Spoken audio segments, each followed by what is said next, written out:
States, 15 million procedures that involve inserting a needle into the spine are performed. Current standard of practice to identify where to put the needle is to just feel for landmarks on the patient's back, and this can be very difficult. After conducting hundreds of interviews with physicians that perform lumbar punctures, epidurals, and other spinal access procedures, we were able to identify exactly what the problems were and design a solution that would perfectly address them. We're Ethos Medical, and we've got your back. Show me my back. Talk to me. This is a spinal needle. It's a 4-inch needle that's inserted into the center of the spine during a procedure called a lumbar puncture, which is used to diagnose and treat conditions like meningitis and cancer. To perform a lumbar puncture, physicians have to navigate this needle through an opening as small as a millimeter between vertebrae. Now the scary part, if that wasn't it, is that these procedures are initially conducted without image guidance, so they can't see where this needle is going.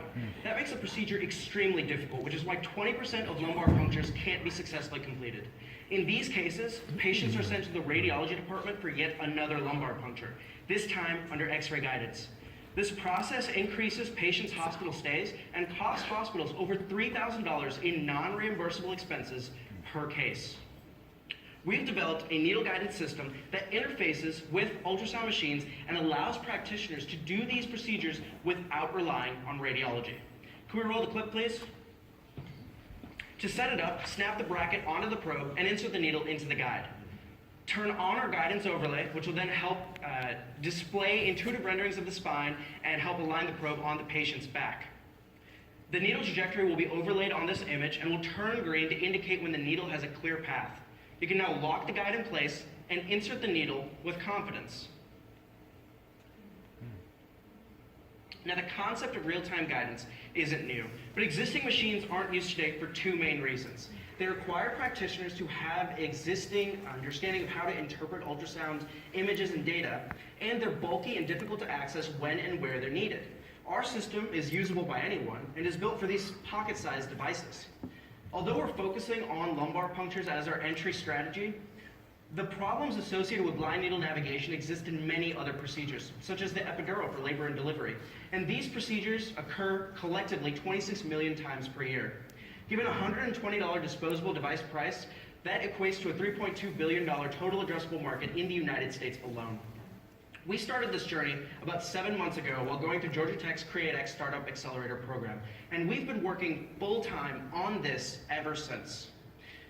We've spoken to countless physicians in that amount of time who've been incredibly excited to offer their support. One of them, a renowned Emory radiologist and health policy expert, is now on our clinical advisory board.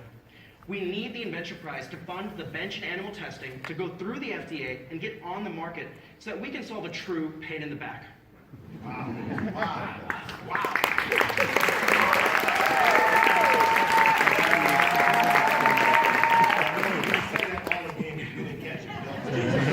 Judges, what do you think about that? Well, it's very impressive. Have you actually tested this already? Yeah, so we've performed preliminary testing on gelatin spine phantoms, and the results have been very promising, even up to depths of 8 centimeters, which represents the most difficult patient population, which is near impossible nowadays. Well, and you get enough resolution with an ultrasound to really have the accuracy that you need. Yeah, we expect a minimum of 3 millimeter resolution, which is sufficient for 95% of patients. This is why I have 3 kids and did not have an epidural. They've just explained it. So maybe you fix that problem. Maybe people like me will have one going forward. We hope so. Terrifying. Pretty impressive. Funding. Do you guys have a plan? What's your plan as far as funding? Right, so opportunities like this are obviously great for getting us more runway for research and development process. We're actually submitting an NIH grant proposal tonight for additional R&D development purposes. In the future, we plan to raise seed funding, and we have an investor network here in the Southeast, and we do have some investors who've reached out to us for future opportunities. Thank you, guys. You guys. What do you think the next steps are? I'm sorry. One more. I asked them. Come on. Yeah, so immediate next steps are technical development. We plan to miniaturize the electronics, get custom circuitry made, and perform more bench testing on gelatin models. We expect this to cost around $6,000 to $8,000. After that would be cadaver studies and live animal studies. We have formed a collaboration with a nearby preclinical testing facility, T3 Labs, and we expect this process to take $12,000 for the human cadaver testing and around $8,000 for the live animal testing. So what is your projected time frame for reaching commercialization? Yeah, so we see the next 6 months as R&D doing bench and cadaver testing, and then after that we'll be ready to start doing FDA regulatory pathway testing, which we see taking us another 6 months. So in about a year, we'll be ready to get on the market, but the sales cycle takes about 6 months to get into hospitals. We have the projected funding and runway to get to that point if we are able to hit the milestones we've set out for ourselves. Awesome. Wow. Judges, well, thank you guys. Incredible, incredible. You know, I thought of that, but I didn't tell nobody.